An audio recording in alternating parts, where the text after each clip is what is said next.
नमस्कार मित्रों, स्वागत है आप सभी का आपकी अपनी पैरेलल कोचिंग में। आज अपन 10वीं क्लास का आरबीएससी का जो साइंस का पेपर होता है उसका सॉल्यूशन देखेंगे। बहुत ही इजी पेपर आया है। पेपर का सॉल्यूशन अपन देखेंगे। फर्स्ट क्वेश्चन ऑप्शन वाले पहले क्वेश्चन आपको बता देता हूँ। पहला ऑप्शन वाले क्वेश्चन था कौन कौन से थे। तो क्वेश्चन नंबर 1 था आपका, मानव में हृदय एक तंत्र का भाग है जो संबंधित है। चार ऑप्शन दिए होते हैं, पोषण, उत्सर्जन, श्वसन और परिसंचरण। तो आपको पता होगा कि हृदय आपका किसका भाग होता है। हृदय जो होता है ये आपका परिसंचरण तंत्र का भाग होता है। किसका भाग होता है? परिसंचरण तंत्र का। यानी कि ऑप्शन नंबर कौन सा सही हो जाएगा? ऑप्शन नंबर द आपका करेक्ट हो जाएगा। क्वेश्चन नंबर 2 लिखा हुआ है, कौन सा यंत्र द्वारा रक्तदाब मापा जाता है। यानी कि पूछा गया है कि रक्तदाब को मापने वाला यंत्र का नाम क्या है। तो आप सभी जानते हैं रक्तदाब को स्पाइग्नोमेनोमीटर के द्वारा मापा जाता है। तो ऑप्शन नंबर इसका है करेक्ट हो जाएगा। क्वेश्चन नंबर 3 कह रहा है, आउटो ग्रंथि को थायरोक्सिन हार्मोन बनाने के लिए कौन सा तत्व आवश्यक है या क्या आवश्यक है। तो आउटो ग्रंथि इसी को ही अपन कहते हैं भाई थायराइड ग्रंथि, और इसकी क्रियाविधि को कंट्रोल करने में कौन सा तत्व काम में आता है भाई? आयोडीन काम में आता है, जो कि किस ऑप्शन में था? ऑप्शन नंबर सी में ये सही था। इसके बाद क्वेश्चन नंबर 4 की बात करेंगे, सभी अनैच्छिक क्रियाओं पर नियंत्रण। अनैच्छिक क्रियाओं पर नियंत्रण कौन करता है? अनैच्छिक क्रियाओं पर नियंत्रण आपको पता है, एक तो मेडुला ऑब्लिंगेटा करता है और एक मस्तिष्क का भाग अग्र मस्तिष्क करता है। इसमें पूछा है मस्तिष्क का कौन सा भाग करता है। तो मस्तिष्क का अग्र मस्तिष्क भाग इसको कंट्रोल करता है। इसका आपको ध्यान रखना है, अग्र मस्तिष्क, यानी कि ऑप्शन नंबर ब इसका राइट आंसर हो जाएगा। इजी क्वेश्चन थे। इसके बाद है, निम्नलिखित में कौन से पदार्थों में क्रिस्टल जल उपस्थित नहीं है। यानी कि पूछा है कि क्रिस्टल जल किसमें नहीं है। क्रिस्टल जल किसमें नहीं है। क्रिस्टल जल का मतलब आप समझ ही रहे होंगे कि वो रासायनिक सूत्र है जिसमें जल के अणु जुड़े हो, तो उसे ऐसे जल को अपन क्रिस्टल जल कहते हैं। तो इसमें से अपन देखेंगे दोने के जोड़े में 10 क्रिस्टल जल होते हैं, जिप्सम में 2 क्रिस्टल जल होते हैं, प्लास्टर ऑफ पेरिस में हाफ यानी कि आधा क्रिस्टल जल होता है, जबकि बेकिंग सोडे में किसी प्रकार का कोई क्रिस्टल जल नहीं होता है। यानी कि ऑप्शन नंबर से आपका करेक्ट हो जाएगा। क्वेश्चन नंबर 6 है। इसके बाद क्वेश्चन नंबर जो 6 है आपका, 6 क्या कह रहा है भाई कि ये आपको चित्र दिया हुआ था। चित्र में ये कह रहा है कि H2SO4 के अंदर, चित्र के अंदर दे रखा था H2SO4 के अंदर जिंक के टुकड़े डालेंगे या दानेदार जिंक डालेंगे। तो सभी को पता है कि जब धातु की अपलेट के साथ अभिक्रिया करते हैं तो कौन सी गैस निकलती है? हाइड्रोजन गैस बाहर निकलती है। यानी कि ऑप्शन नंबर आपका कौन सा करेक्ट हो जाएगा? स इसका करेक्ट आंसर हो जाएगा। इसके बाद क्वेश्चन नंबर 7 में लिखा हुआ है, एक तत्व क्यों मुलायम है जिसको उसको चाकू से काटा जा सकता है तथा ठंडे जल के साथ तेजी से अभिक्रिया करता है। तो यहाँ पर आपको पता होगा कि सोडियम धातु जो है, धातु जिसको चाकू से काटा जा सकता है, धातु जिसे चाकू से काटा जा सकता है, चाकू से काटा जा सकता है, वो कौन सी धातु हो जाएगी? वो हो जाएगी आपकी पोटेशियम। कौन सी धातु हो जाएगी? पोटेशियम, यानी कि के वाली धातु हो जाएगी। तो ऑप्शन नंबर इसका ए वाला एकदम सही आंसर हो जाएगा। इसके बाद 8वां क्वेश्चन देखेंगे। 8वां क्वेश्चन क्या कह रहा है? 8वां क्वेश्चन है परावर्तन का नियम। आपको पता होगा कि परावर्तन का नियम किस किस के लिए लागू होता है। परावर्तन का नियम सभी के लिए लागू होता है। समतल दर्पण पे लागू होता है, समतल हो गया, अवतल हो गया और उत्तल हो गया। कुल मिला के सभी दर्पणों के लिए ये नियम लागू होगा। तो इसका आंसर उपरोक्त सभी रहेगा, यानी कि ऑप्शन नंबर द इसका करेक्ट आंसर हो जाएगा। इसके बाद नंबर क्वेश्चन है, पानी का अपवर्तनांक दे रखा है, पानी का अपवर्तनांक आपको दे रखा है भाई 1.33। और पानी में प्रकाश की जांच पूछी, पानी में प्रकाश की चाल आपसे पूछी गई है, तो इसका आंसर ऑप्शन नंबर सी हो जाएगा। आप जानते हैं कि म्यू बराबर क्या होता है, वायु या फिर निर्वात में, वायु या फिर निर्वात में प्रकाश की चाल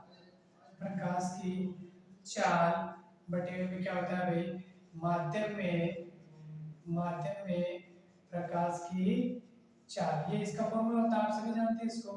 म्यू का मान देगा 1.33 और इसको अपवर्तनांक बोलते हैं। निर्वात में कितनी चाल होती है, 3 × 10⁸ और माध्यम में मान लीजिए Vf। यहाँ से Vf बराबर हो जाएगा 3/1.33 × 10⁸, जिसको आप सोल्व करेंगे 2.26 × 10⁸ मीटर प्रति सेकंड इसका आंसर हो जाएगा। इस हिसाब से अगर आप देखें तो आपका ऑप्शन नंबर कौन सा सही हो जाएगा, ऑप्शन नंबर आपका स वाला ऑप्शन सही हो जाएगा। तो इसका आंसर ऑप्शन नंबर स वाला इसका करेक्ट आंसर हो जाएगा। तो इस प्रकार से शुरुआत के 2 प्रश्न थे, आप इनका आंसर देख सकते हैं। इसके बाद देखेंगे अपन क्वेश्चन नंबर, इसके बाद देखेंगे क्वेश्चन नंबर 10। क्वेश्चन नंबर 10 इसका आंसर क्या रहने वाला है, इसका आंसर देखेंगे पर तो आपको आंसर मिलेगा, यहाँ लिखा हुआ है 10वें में विद्युत आवेश का एसआई मात्रक। 10वां क्वेश्चन है विद्युत आवेश का एसआई मात्रक। विद्युत आवेश का एसआई मात्रक पूछे तो आपका आंसर क्या हो जाएगा, आपका आंसर हो जाएगा कूलम। इसके बाद आपका हो जाएगा क्वेश्चन नंबर 10 के बाद क्वेश्चन नंबर 11। क्वेश्चन नंबर ये 11 आपका, क्वेश्चन नंबर 11 में आपके कुछ ऐसा डायग्राम था भाई, कुछ ऐसा डायग्राम दिया हुआ था आपके क्वेश्चन नंबर 11 में। क्वेश्चन नंबर 11 में इस प्रकार का डायग्राम आपका प्रतिरोध वाला, यहाँ 2 ओम लिखा हुआ था, यहाँ भी 2 ओम और यहाँ पर 4 ओम, यहाँ पर भी A, यहाँ पर B और C। आपको पूछा कि A एवं B के मध्य तुल्य प्रतिरोध आपसे पूछा था। A और B के मध्य क्या पूछा है, तुल्य प्रतिरोध आपसे पूछा है। तो मुझे बताइए A और B की तरफ जा रहा है, इधर से जाएंगे तो ये दोनों तो गए सीरीज में, तो 2 ओम व 2 ओम तो गए सीरीज में, यानी कि श्रेणी क्रम में। तब R1 या R1 हो जाएगा आपका 2 + 2 यानी कि 4 ओम। अब ये जो 4 ओम और ये 4 ओम होगा, ये आपका हो जाएगा समांतर क्रम में। कौन से क्रम में हो जाएगा, समांतर क्रम में, यानी ये तो पहले से दिया हुआ 4 ओम और ये आपका श्रेणी क्रम को सॉल्व करने पर 4 ओम आएगा।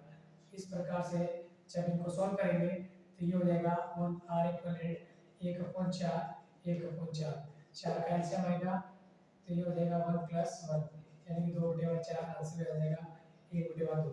यहाँ से R इक्विवेलेंट की वैल्यू आएगी भाई 2 ओम। 2 ओम इसका आंसर रहेगा, यानी कि कौन सा ऑप्शन सही हो जाएगा, ऑप्शन नंबर आपका ऐसे ही हो जाएगा। इसका आंसर ऑप्शन नंबर है, ये इसका करेक्ट आंसर है। इसके बाद क्वेश्चन नंबर 12। क्वेश्चन नंबर 12 देखेंगे विद्युत धारा उत्पन्न करने वाली युक्ति कौन सी है।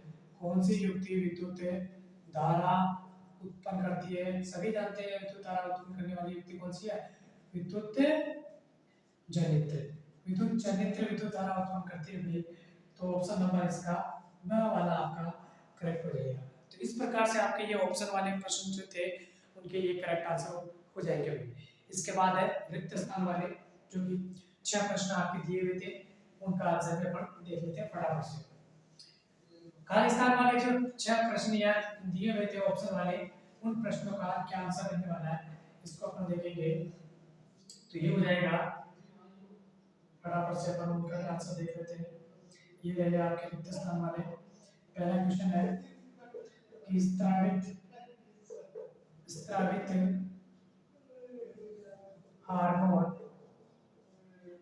हार्मोन के समय व मात्रा को खाली स्थान क्रियाविधि द्वारा खाली स्थान क्रियाविधि से नियंत्रित करते हैं, खाली स्थान क्रियाविधि से नियंत्रित करते हैं। तो इसका आंसर आ जाएगा जैव रासायनिक क्रियाविधि। इसका आंसर क्या रहेगा? जैव रासायनिक क्रियाविधि। जैव रासायनिक क्रियाविधि द्वारा नियंत्रित करते हैं, ये इसका आंसर हो जाएगा। इसके बाद सेकंड वाला है कि संदेश संचारित करने के लिए संदेश संचारित करने के लिए संदेश संचारित करने के लिए तंत्रिका तंत्र संदेश संचारित करने के लिए तंत्रिका तंत्र खाली स्थान आवेग को प्रयुक्त करते हैं, खाली स्थान को प्रयुक्त करते हैं। तो यह आ जाएगा भाई खाली स्थान में आपका विद्युत आवेग को प्रयुक्त करते हुए। किसको प्रयुक्त करते हैं? विद्युत आवेग को प्रयुक्त करते हैं। इसके बाद ये ऑप्शन नंबर के पारेतंत्र में एक पोषी स्तर से दूसरे पोषी स्तर में ऊर्जा की हमेशा, आपको पता ही है ऊर्जा की हमेशा क्या होती है? ऊर्जा की हमेशा हानि होती है। एक पारेतंत्र से दूसरे पारेतंत्र में जब भी ऊर्जा का स्थानांतरण होता है तो ऐसी स्थिति में ऊर्जा की क्या होती है? हानि होती है, यानी इसका ऑप्शन में हानि आएगा भाई इसकी। इसके बाद है टिहरी बांध, और चौथा क्वेश्चन आपका टिहरी बांध कहाँ बना हुआ है? तो ये तो सभी जानते हैं कि टिहरी बांध ये कहाँ बना हुआ है? टिहरी बांध गंगा नदी पर बना हुआ है। कौन सी नदी पर बना हुआ है? गंगा नदी पर बना है, ये इसका गंगा नदी आंसर रहेगा भाई। और क्वेश्चन नंबर 5 प्रतिबिंब की दूरी जिसको v से लिखते हैं वह बिंब दूरी जिसको u से लिखते हैं के अनुपात को लेंस के खाली स्थान को व्यक्त करता है। किसको व्यक्त करता है? इसका अनुपात किसको व्यक्त करता है? अरे भाई आवर्धन को व्यक्त करता है। आवर्धन या फिर आवर्धनता भी लिख सकते हैं आप, आवर्धनता एक ही बात है, इसको व्यक्त करता है। इसके बाद क्वेश्चन नंबर 6 विद्युत बल्बों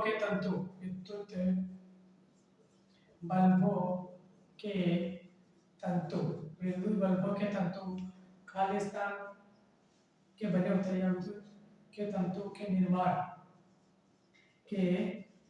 निर्माण में खाली स्थान का उपयोग करते हैं। किसका उपयोग करते हैं? आपका आंसर क्या हो जाएगा? टंगस्टन। अरे भाई किस धातु का? टंगस्टन धातु का उपयोग करते हैं। किस धातु का उपयोग करते हैं? टंगस्टन धातु का उपयोग करते हैं। ये रिक्त स्थान वाले क्वेश्चन थे आपके, जिसे जैव रासायनिक क्रियाविधि द्वारा इसको कंट्रोल करते हैं। विद्युत आवेग यहाँ पे होता है, ऊर्जा की हानि होती है, गंगा नदी में बना हुआ है, इसके अनुपात को आवर्धन या फिर मैग्निफिकेशन कहते हैं, और टंगस्टन धातु का अपन इसमें प्रयोग करते हैं। इसके बाद जो आपके तीसरा नंबर का क्वेश्चन है, जिसके अंदर भी आपको कुछ क्वेश्चन दिए हुए हैं, उनके भी आंसर आप करना चाहो तो छोटे-छोटे क्वेश्चन है, फटाफट आप उनके आंसर देख सकते हैं।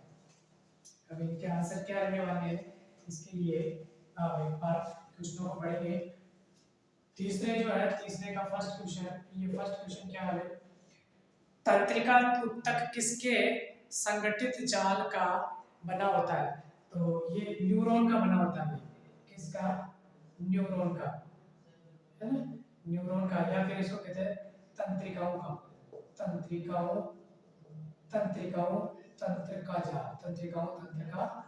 जाल, ये या तो न्यूरॉन लिख दो या फिर तंत्रिका तंत्र, आप इसका आंसर बताएंगे। कौन से अंतःस्रावी ग्रंथि द्वारा मानव शरीर की वृद्धि का नियंत्रण करती है? वृद्धि का नियंत्रण कौन करती है?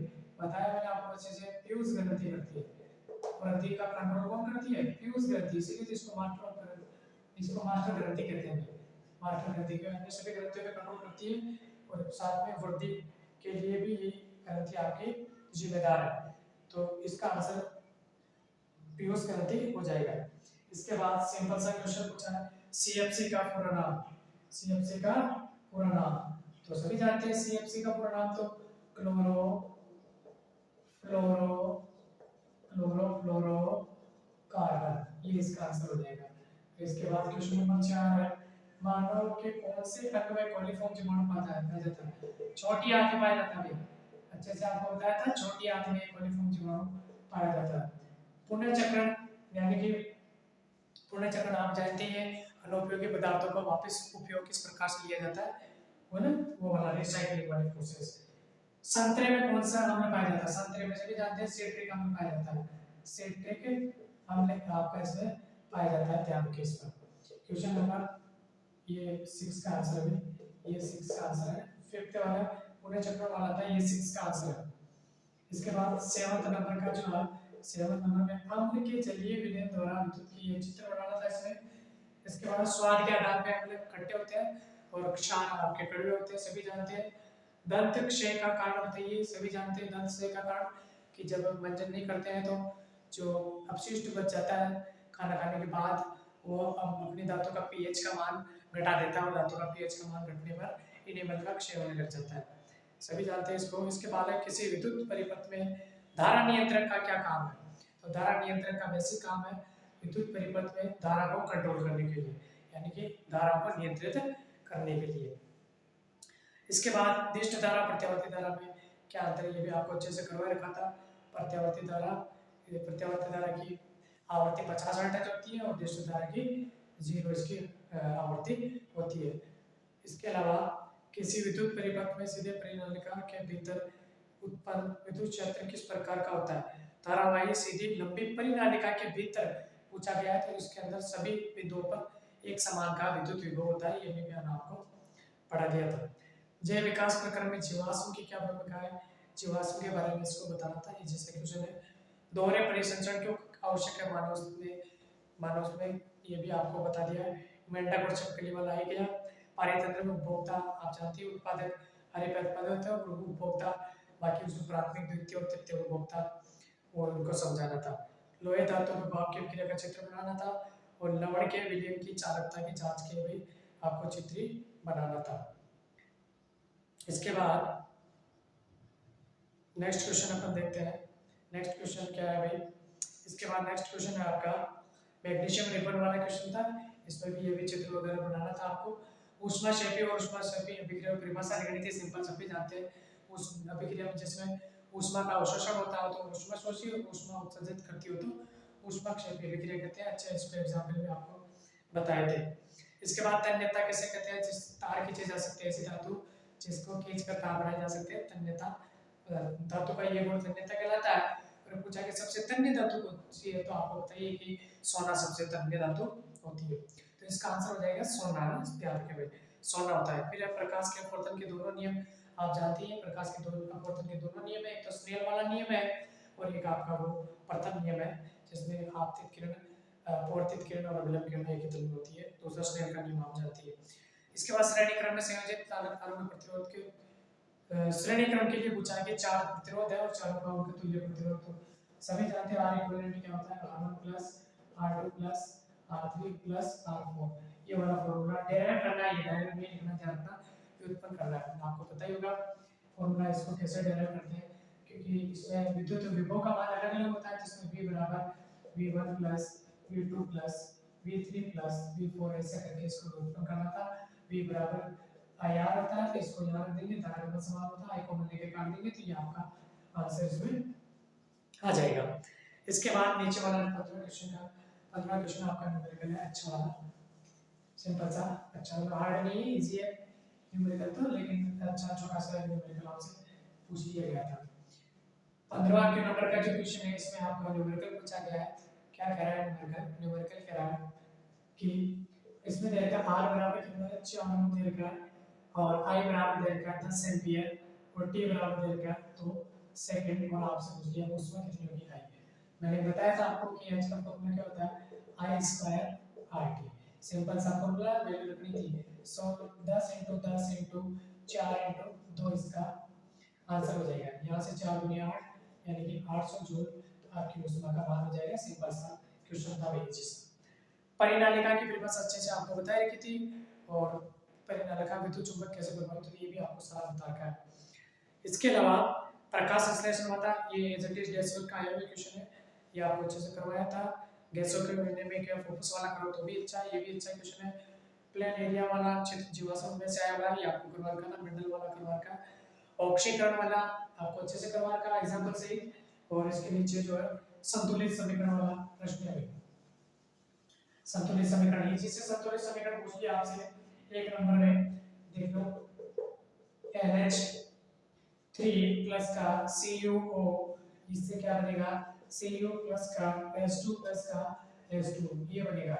यहाँ से इसको संतुलित करना है, तो यहाँ से अपन देखेंगे नाइट्रोजन A, इधर नाइट्रोजन, ये नाइट्रोजन, अभी नाइट्रोजन, ये है अभी नाइट्रोजन, इधर देखेंगे तो इधर नाइट्रोजन कितनी है 2 है, इधर कितनी है 1 है, 100% 2 करना पड़ेगा मल्टीप्लाई, ये नाइट्रोजन बराबर हो गया। इसके बाद देखेंगे Cu है, इधर भी Cu है, H2 कितने हो गए, इधर 3 दूनी 6, इधर कितने 2, यानी कि इसको 3 से मल्टीप्लाई करना पड़ेगा। इसके बाद कॉपर, ये कितने हो गए 8, यहाँ से ऑक्सीजन कितने हो गए 3, इसका मतलब यहाँ क्या करना पड़ेगा 3, यहाँ 3 लगाया तो यहाँ भी क्या करना पड़ेगा 3, वापस चेक कर लो 3 Cu या 3 Cu, ऑक्सीजन के कितने 3 अणु, यहाँ से देखेंगे 3 अणु, हाइड्रोजन कितने 3 दूनी 6, यहाँ से हो गए 3 दूनी 6, नाइट्रोजन कितने 2, यहाँ से 3, यानी कि यही आपके संतुलित समीकरण होएगी।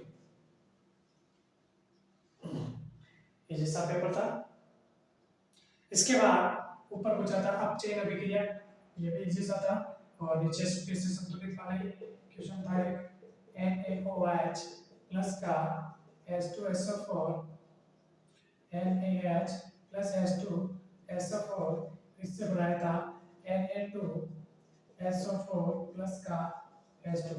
यहाँ से हम देखेंगे सोडियम 1 है, यहाँ सोडियम 2 है, यानी 100% 2 से मल्टीप्लाई करना पड़ेगा, 2 से मल्टीप्लाई किया, सोडियम बराबर हो गया, SO4 1 है, यहाँ भी SO4 1 है, ठीक है। हाइड्रोजन 2 है, यहाँ हाइड्रोजन कितने 2, ठीक है। ऑक्सीजन 1 है और यहाँ ऑक्सीजन कितने हो गए 2 हो गए, यहाँ ऑक्सीजन कितने हो गए 2, जबकि यहाँ 2 ऑक्सीजन चाहिए, तो ये इसको 2 से मल्टीप्लाई करना पड़ेगा।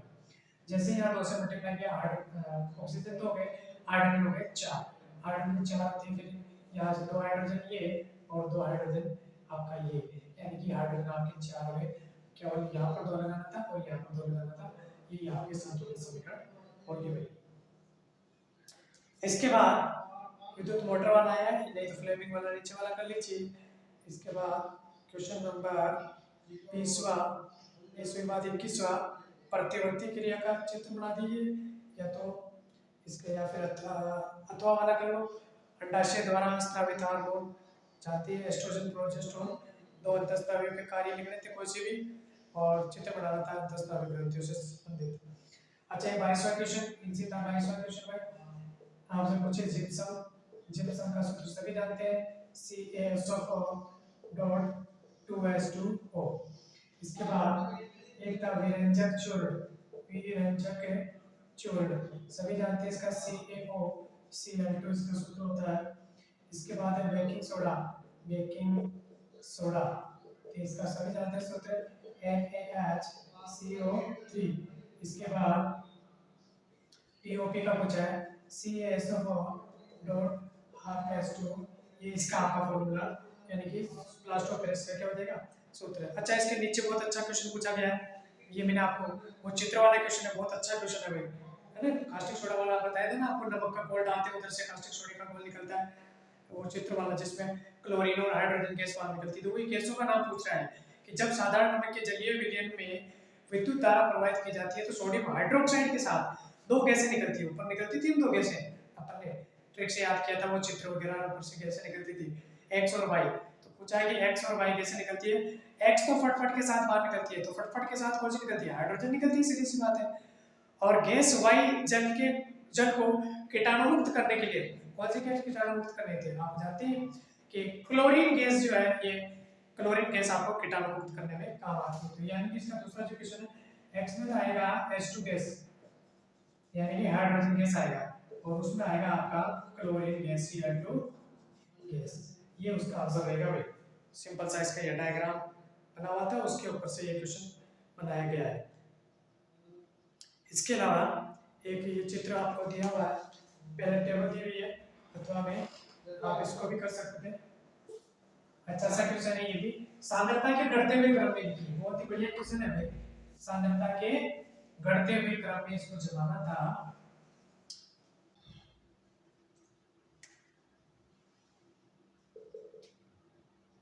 नींबू का रस दे रखा है, नींबू का रस 2.2, इसका ये पीएच दे रखा है भाई। और सिरका दे रखा है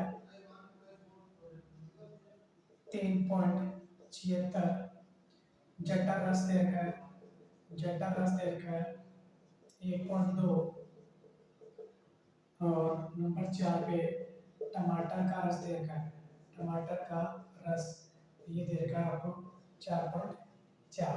इसके सांद्रता के रूप में लिखा हाइड्रोजन आयन की सांद्रता के बढ़ते क्रम में। तो आपको पता होगा कि ये पीएच स्केल होती है, पीएच स्केल पे 7 नंबर पे आपका न्यूट्रलाइज यानी उदासीन होता है, इधर जाते हैं तो भी सांद्रता बढ़ती है और उधर जाते हैं तो भी सांद्रता बढ़ती है। इधर अम्ल की सांद्रता बढ़ती है, उधर क्षार की सांद्रता बढ़ती है। तो यहाँ ये सारे मान अम्ल के दे के सांद्रता के घटते हुए क्रम में लिखा है, यानी सबसे ज्यादा सांद्र कौन सा पहला, सबसे ज्यादा सांद्र हो जाएगा आपका जठर रस, सबसे पहला कौन सा आ जाएगा जठर रस। इसके बाद कौन आ जाएगा, इसके बाद आ जाएगा आपका नींबू का रस, नींबू का रस। इसके बाद आ जाएगा आपका सिरका, इसके बाद कौन आ जाएगा सिरका, और इसके बाद कौन आ जाएगा भाई टमाटर का, टमाटर का रस। ये आपका इसका हाइड्रोजन आयन की सांद्रता का घटता हुआ क्रम। इसके अलावा इसके ऑप्शन में एक और क्वेश्चन है, उसको भी देख लीजिए आप। इसके ऑप्शन में कि जब एक यौगिक X की तनु HCl अम्ल के साथ अभिक्रिया करवाई जाती है तब लवण, जल और गैस Y बनती है। यौगिक X का उपयोग ब्रेड को मुलायम और स्पंजी बनाने के लिए किया जाता है और Y चूने के पानी को दूधिया कर देती है। ये जैसा क्वेश्चन था इसका, वो चीजें मैंने बताया था आपको, कास्टिक सोडा बनाने वाला जो था, एक लवण कास्ट X और Y बनाता है, स्पंजी बनाता है, बिल्कुल बिल्कुल है। अच्छा इसमें पूछा है कि x क्या है, तो x आपका हो जाएगा बेकिंग सोडा, x हो जाएगा आपका बेकिंग सोडा, यानी कि NaHCO3। ब्रेड को स्पंजी करने के लिए बेकिंग सोडा का उपयोग करते हैं। और y कौन चूने के पानी को दूधिया कौन करती है, तो चूने के पानी को दूधिया करती है गैस। तो y की वैल्यू क्या आ जाएगी भाई, y की वैल्यू आ जाएगी CO2, यानी कि CO2 इसका आंसर होगा। इसके बाद लास्ट क्वेश्चन देख लीजिए, अच्छे न्यूमेरिकल लास्ट वाले भी। ऊपर उत्तल दर्पण के फोकस को परिभाषित करने के लिए कहा गया है, एक तो मुख्य फोकस को परिभाषित करने के लिए कहा गया है, ये तो परिभाषा थी लिखी होगी आपने, इजी से परिभाषा पूछी है। इसके नीचे जो न्यूमेरिकल था वो भी अच्छा न्यूमेरिकल है। क्या कह रहा है न्यूमेरिकल लास्ट वाले क्वेश्चन में, एक तो दे रखी है बिंब की साइज, बिंब की दे रखी है आपको साइज, क्या है बिंब की साइज 4 सेंटीमीटर, यानी इसको कहते हैं H1।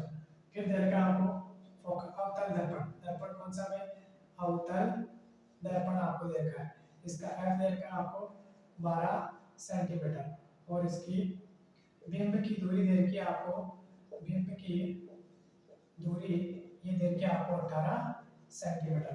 ये तीन चीजें आपको दे रखी है। तो 100% प्रश्न में आपके एक तो प्रतिबिंब की दूरी पूछी होगी, प्रतिबिंब की दूरी ये पूछी होगी आपसे, इसको भी कहते हैं। तो दैट्स वी नो 1/f, यानी ये होता है आपका दर्पण सूत्र, सभी जानते हैं इसको, ये होता है 1/v प्लस 1/u। तो 1/f, f का मतलब क्या हो गया भाई, अच्छा ये अवतल दर्पण है, f आपको कैसा काम में लेना है, माइनस का 12 काम में लेना है, और u हमेशा आपको पता ही है माइनस का ही काम में लेते हैं। ये हो गया माइनस का 12 सेंटीमीटर, 1/v प्लस 1/, माइनस का 18, क्योंकि u कैसा है माइनस का है। यहाँ से आप देखेंगे 1/12 माइनस को दिलाओ तो प्लस का हो गया, और ये हो गया 1/v। यहाँ से 36 इसका एलसीएम आ जाएगा, तो यहाँ पे -3 प्लस का 2 1/v, ये हो जाएगा माइनस का 1/36, यानी कि 1/v। तो v बराबर हो जाएगा माइनस का 36 सेंटीमीटर। यहाँ पूछा गया है कि पर्दे को कितना पीछे रखेंगे, तो पर्दे को 36 सेंटीमीटर दर्पण से दूर रखना होगा। कितना दूर रखना होगा, 36 सेंटीमीटर अपने दर्पण को दूर रखना होगा। इसके बाद इसका मैग्नीफिकेशन या फिर आवर्धन भी अपने को निकालना था। आवर्तन बराबर होता है माइनस वी बटेगा यू।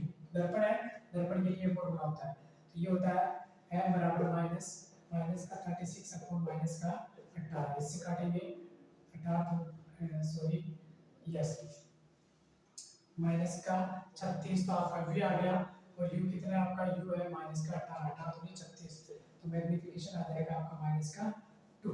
अर्थात इसकी प्रकृति अगर आपसे पूछे तो आप बता देंगे प्रतिबिंब, प्रतिबिंब माइनस का मतलब क्या होता है, उल्टा, उल्टा का मतलब होता है वास्तविक, उल्टा वास्तविक व वस्तु से या बिंब से दो गुना बड़ा बनेगा। ये इसकी क्या हो जाएगी, प्रकृति हो जाएगी भाई। अच्छा जो नंबर करता है छोटा सा, तो दो गुना इसकी क्या हो जाएगी, इसके प्रतिबिंब की साइज हो जाएगी। इसके अलावा एक और प्रतिबिंब की साइज भी आपसे पूछी गई है, साइज इसका मतलब h2 ऊंचाई पूछी गई है, साइज का मतलब h2 पूछा गया है। m बराबर अपन जानते हैं h2 अपॉन क्या होता है h1, m कितना है -2, h2 अपने को निकालना है, h1 कितना 4, तो यहाँ से देखेंगे तो h2 बराबर हो जाएगा माइनस का 8 सेंटीमीटर, इसका आंसर आ जाएगा 4 दूनी 8, यानी कि प्रतिबिंब की जो साइज है वो माइनस का 8 सेंटीमीटर आपका आंसर आ जाएगा। अच्छा क्वेश्चन था न्यूमेरिकल, ये भी आपका इजी सा था। इसके अलावा इसके आगे प्रश्न दे रखा था कि एफ और जी के बीच में जब वस्तु को रखते हैं तो उसका प्रतिबिंब कैसे और कहाँ बनेगा, उसका किरण चित्र बनाना था। किरण चित्र आपको बनाना अच्छे से बताया रखा है, आपने बना लिया होगा। इसके बाद इसके अलावा में भी एक न्यूमेरिकल था, मैं उसको बता देता हूँ इजी सा, दोनों में से आप कोई सा न्यूमेरिकल अटेंड कर सकते थे, इजी सा। इसके अलावा का जो न्यूमेरिकल है वो लेंस की शक्ति से संबंधित है कि एक डॉक्टर जो है, एक डॉक्टर क्या करता है, एक लेंस की शक्ति, लेंस की क्षमता से आप क्या तात्पर्य क्या, तो आप जानते ही हैं किसी लेंस की फोकस दूरी के व्युत्क्रम मान को लेंस की क्षमता कहते हैं। लेंस की क्षमता प्लस में होती है उत्तल लेंस के लिए और माइनस में होती है अवतल लेंस के लिए। अब ये कह रहा है कि एक डॉक्टर प्लस 2d यानी कि p हो गया 2d का 2.0 d, ये मतलब डायरेक्टर होता है, इसका मतलब लेंस की शक्ति देखिए है, यहाँ प्लस लिखा हुआ कि क्षमता का संशोधन लेंस निर्धारित करता है। लेंस की फोकस दूरी पूछी है और ये पूछा कि लेंस किस प्रकार का है, तो यहाँ प्लस लिखा हुआ है, तो आप लेंस तो आराम से बता सकते हैं कि लेंस का प्रकार कौन सा हो जाएगा, लेंस का प्रकार हो जाएगा उत्तल लेंस। और फोकस दूरी अगर आपसे पूछे तो आप जानती है फोकस दूरी मतलब f आपसे पूछा गया है, तो दैट्स वी नो p बराबर क्या होता है 1/f, तो a बराबर हो जाएगा 1/p, f बराबर 1/2 यानी कि 0.5, ये मीटर में आंसर आता है। सेंटीमीटर में चाहिए तो इसको 100 से मल्टीप्लाई कर देते हैं, यानी कि आपका आंसर कितना आएगा 50 सेंटीमीटर आपका आंसर रहेगा। तो इसकी फोकस दूरी कितनी रहेगी 50 सेंटीमीटर इसकी फोकस दूरी रहने वाली है। और एक अवतल लेंस द्वारा प्रतिबिंब बनाने का कोई सा भी एक किरण चित्र आपको बनाना था, चित्र आपने बना ली होगी। तो ये इजी सा साइंस का पेपर था, आशा करता हूँ कि आप सभी का साइंस का पेपर अच्छा होगा। न्यूमेरिकल का एक बार मिलान कर लेना कि आपके न्यूमेरिकल सही है या फिर नहीं है। ऑप्शन वाले और रिक्त स्थान वाले और छोटे छोटे क्वेश्चन के मैंने सारे आंसर आपको बता दिए। धन्यवाद।